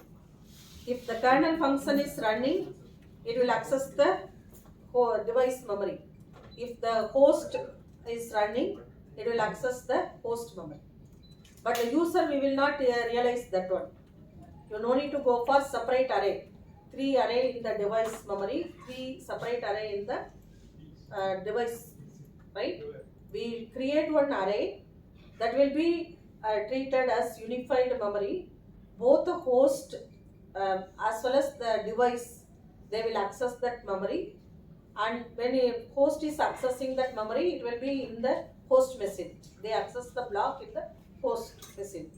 If the device is accessing that memory, it will access the memory block allocated in the device, right? But you don't need to go for explicit copy operation. That is the idea. And that's CUDA malloc pananum. Then we have to do the copy, mem copy. Here you no need to go for CUDA malloc and mem copy.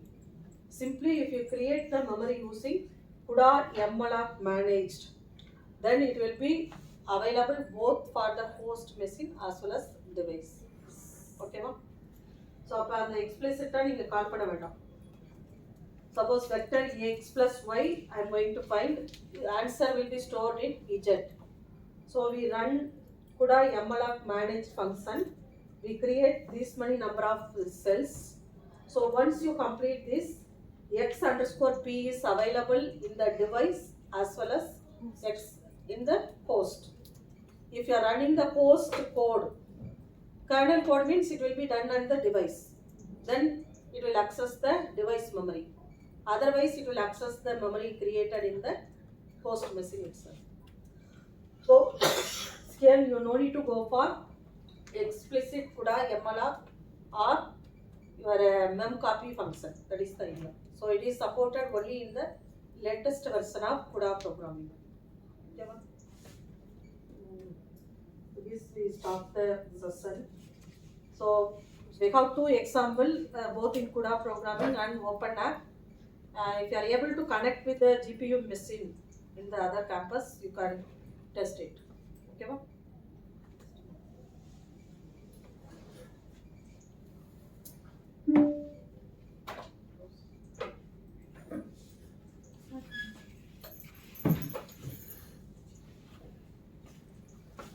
Whether doubt you can pick up any doubt. OpenApp means simply you are going to include the directive wherever possible. Only possible for loop. We can parallelize the for loop only. That is similar to your OpenMP. We cannot parallelize while loop or other kind of looping structure. Right? It is applicable only if there is no data dependency. Otherwise, it is simple C program. Right? CUDA, we have to write a separate kernel function. Whichever part must be done by the kernel device, that is placed inside the kernel code. Alright.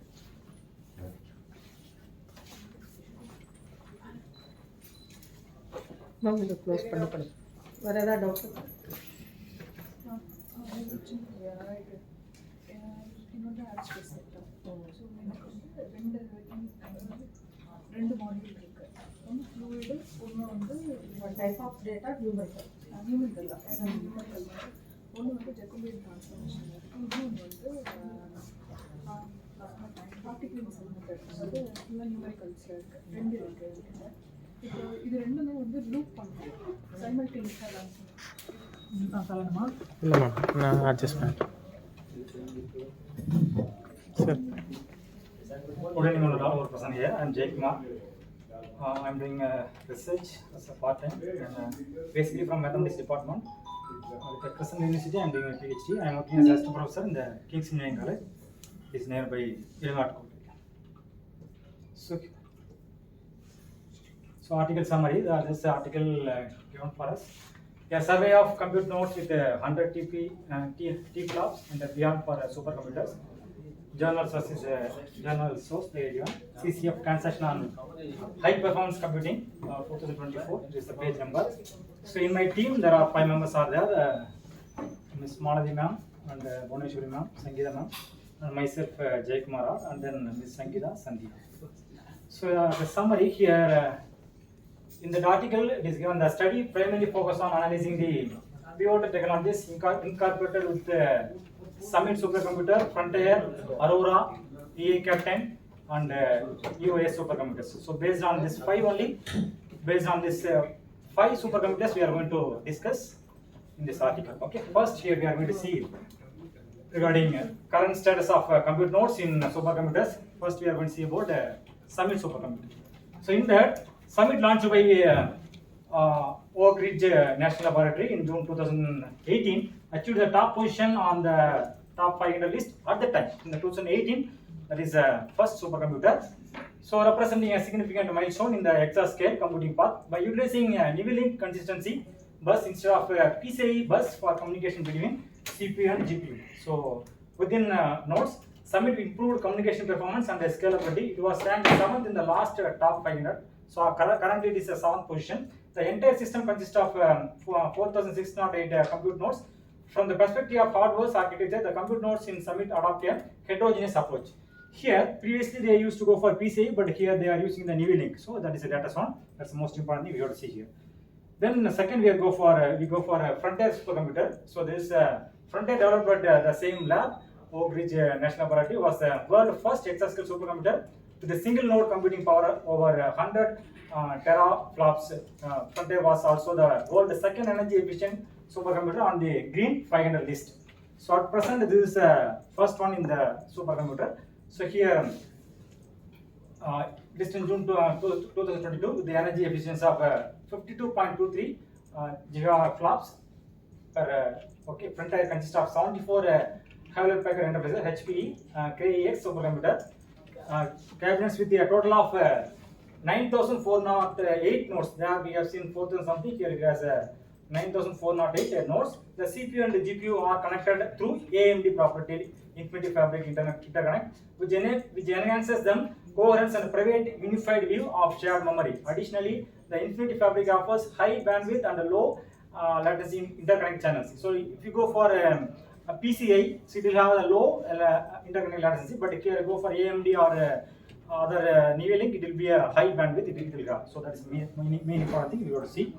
Channels. So efficiently optimizing data transfer speed between CPU and GPU. So regarding CPU and GPU, ma'am has given interesting just now before detail we have seen that. So it was very interesting. Ma'am detail they spoken about that. Now the third one is Aurora supercomputer. Aurora, a supercomputer co-developed by Intel, the HPE, and the US Department of Energy, has been installed at Cornell National Laboratory. Despite being its partial installation phase, so it is there in the partial installation phase. Actually, fully it is not installed. So Aurora ranks second on the latest top 500 list. So it is anticipated that upon full installation, Aurora will achieve a peak performance exceeding 2 E-flops surfacing Frontier. So currently it is second position. It is not fully installed. So if it happen, then it will be the number 1 position. So based on recently published data, Aurora comprises a total of 10,624 compute nodes. Previously in the first one Summit we have seen 4,000 something, then the second one we have seen 9,000 something, then here we have seen the say 10,624 compute nodes.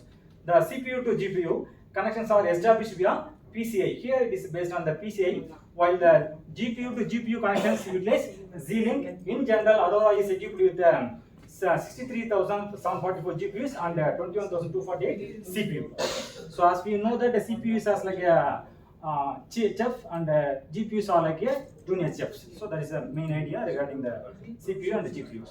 Then here we are having EA Captain supercomputer. This is the fourth position. So EA Captain is a plan to be built by the US Department of Energy, Lawrence Livermore National Laboratory, and HPE in partnership with AMD. This system aims to deliver up to 2 EFLOPS of double precision computing power within a power envelope of 40 megawatt. So it was installed at LLNL in May 2023 and will primarily be utilized by National Nuclear Security Administration. So NNSA for nuclear weapons modeling, replacing actual weapon testing. Additionally, it will also be used secondarily as a research system in other fields, particularly those where machine learning can be applied. Overall, EA Captain will become Department of Energy third exascale supercomputer following ORNL Frontier, ANL Aurora system. So it boasts next generation CDNA3 GPU cores, but it also incorporates the next generation Zen 4 CPU cores. So Zen, first we have Zen 1, Zen 2, Zen 3. So it is having Zen 4. Okay, that's the most important thing. One more thing we have to see here.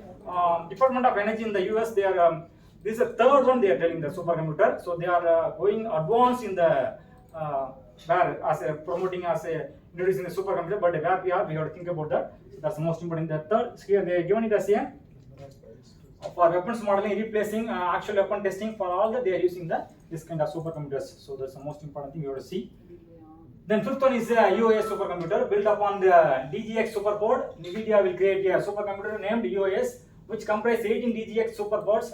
This configuration amounts to a total of 576 DGX H100 systems and 360 NVLink switches. By traditional supercomputing standards, UAS will offer 275 petaflops of FP64 computing power. When it comes to AI computing, UAS will deliver 18.4 EFLOPS of FP8 AI computing power or 9 EFLOPS of F16. As a result, UAS is anticipated to become the world's fastest AI supercomputer. So here, so this is a world fastest AI supercomputer. If it is so they use this and used for as we are thinking about automation of automobile industry. For that purpose, this type of machines will be used. Then here, key technology trends for compute nodes: designing oscillator using domain-specific architecture. Oscillators in supercomputers typically adopt the design philosophy of domain-specific architecture. This approach incorporates a substantial variety of vector and test codes tailored for optimizing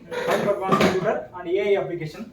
Such optimization is obtained through seamless integration of software and hardware. Here we used to see that. So software is different and hardware is different, but here they are going for integration of software and hardware.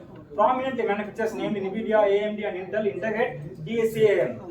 So DSA domain-specific architecture principles into their oscillators, thereby enhancing performance across a range of application domains. So then here, key technology trends for compute node. The another one is a memory consistent interconnection within the node. Most compute nodes in supercomputer are heterogeneous architecture consisting of processors and oscillators. The computing power mainly relies on the oscillators, while the processors within a node are connected using coherent interconnect technology. Previously, heterogeneous systems used PCL interfaces to achieve high-speed data transmission between processor and oscillator, as well as some on different oscillators. However, the PCI interface has problems such as limited bandwidth, non-uniform memory access, and inefficient program execution.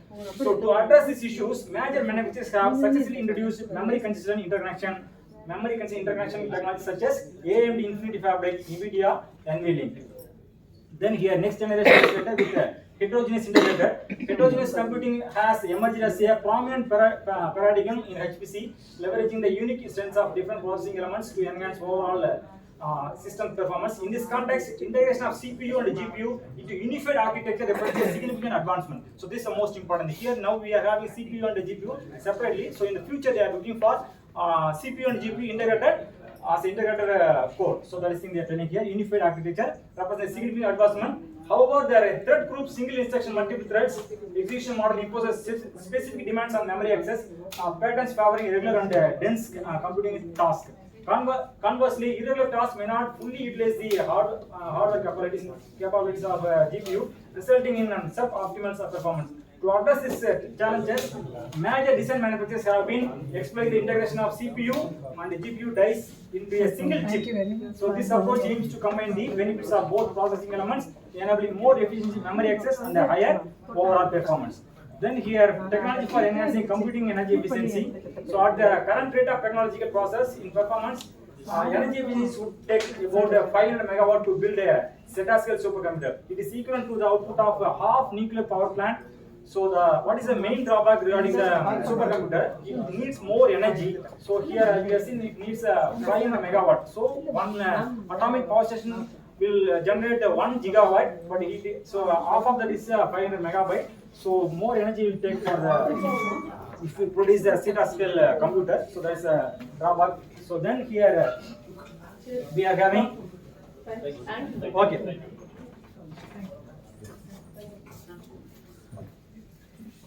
Then here, technology for enhancing computing energy efficiency. In recent years, with this rise of large-scale AI models starting from tens of billion scales parameters, the demand for computing power in AI applications taken a leap to new heights. Meanwhile, while processor performance has improved by approximately 50% each year over the past 20 years, memory performance has only improved by approximately 10% per year. So processor performance is increased by 55% over 20 years, but memory capacity is only increased by 10%. So that is a drawback we have to see, because as in the first day, Dr. Siluma sir has told that they installed the supercomputer for the purpose of agriculture. They are getting the data daily basis, but they are not able to have the memory, so that I think every hour they used to take the data, but after that, since they are not able to have the memory, they are converted into say per day or per week data, like that they started to process. That is because of there is a deficiency in the memory, so that we have to look out. Then technology of chiplet interconnection and advanced packaging. In response to escalating computing power requirements, chiplet technology has emerged as a viable solution and has been recognized by both academic and industrial sectors as a vital component for future high-performance chips. It can split the system of chips, that is SoC chip, into a chiplet with different function through heterogeneous integration or advanced packaging, thus improving yield and reducing cost. In contrast to traditional system of chips technology, chiplet technology primarily focuses on architecture design and advanced packaging. Specifically, the overall architecture design consists of two major components: chiplet design and chiplet interconnection. So that is the two things. So at last here, as application application point of view, high performance supercomputers plays a vital role supporting a vital role in national security, economy, and social development. Therefore, accelerating the development and promoting the application of supercomputer bear great significance in promoting scientific research, advancing technology innovation, and achieving high quality economic and social development. So in near future, we need to have a supercomputer for weather prediction, agriculture, economy, for AI, vehicle, and defense. So as a takeaway here, by having detailed analysis from this article, we could observe that many countries in the world are emerging fast towards developing a supercomputer. So for the betterment of our country and people, we need to concentrate more on developing a supercomputer for different domains. So as a conclusion last, the research plays a vital role in development of a country. For the sustainable growth of the country, the sustainable research is essential in all the domains, all the areas. So thanks.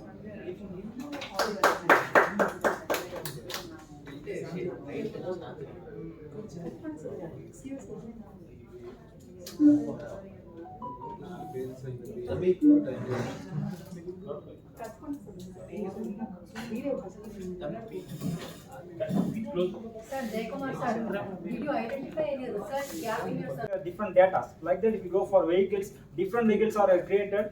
In a large number of memory has to be created. So for that, we have to see where it has to be, how it has to be replaced. Now the memory system is not it is not sufficient to have all the data. So that has to be identified. That is most important thing. Then another point of view. So other countries are going fast in the developing the supercomputers. But if you look on our country, we are lagging behind in that part. So Sir has told in NIT Trichy they are having, but comparing with other countries, we are very behind. So that has to be developed more fast. So this kind of FDPs and conference, the ideas has to be spread in all the sector. So through that we can come again, we can come over the problems which we are having creating supercomputers. So it can be used in all the areas. So one more important thing, in the US they are for the defense, most they are using supercomputers. So 3 supercomputers they are using as a Department of Energy, especially for testing the that is atomic system and everything. But in our country, whether we are having that kind of technology or not, that has to be addressed. So because without the research and things, we cannot compete with the other countries. So we are very far behind. So in all the defense, also in the vehicle system or in the weather, in all the areas, previously as Sir told in the first day.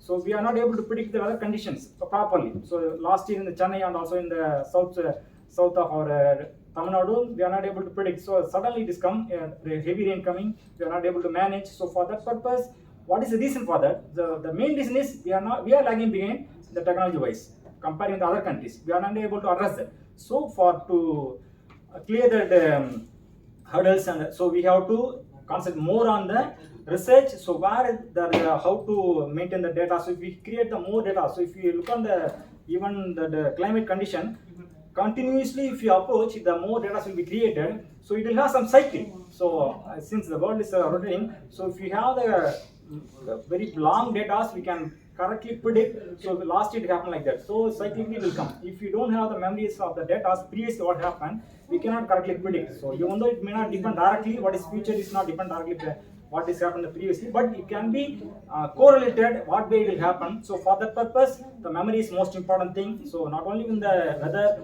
or in atomic energy, for in all the areas we are to, in the especially for in the education also, we need the supercomputer ideas in all the sector. If it is comes, so our country can go ahead. So we can be the either be in the first 10 or first 5. We can be in the area of in the aspect of growing countries, or we can develop. We can support other countries in these areas if you do the research in this. So this thing we are saying. The main thing is, as we have seen, what is I understand from this paper, one thing they are telling regarding the memory, that another one is they are going to develop integrated of CPU and GPU. That is thing they are telling on another thing. So that 2 things I approach.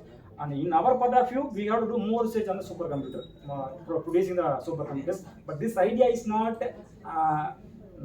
It is not aware for many people. Even though we are educated, this kind of ideas, what is happening in the world, in other countries, we are not aware of that. So through this kind of FDs, we are came to know that what is going on in the world. So then this idea, this file will be spread from others. So through that, the research and other things can be developed. So some things can be managed, and we can come to the good position. Very good, sir. Very sincere effort in analyzing the paper.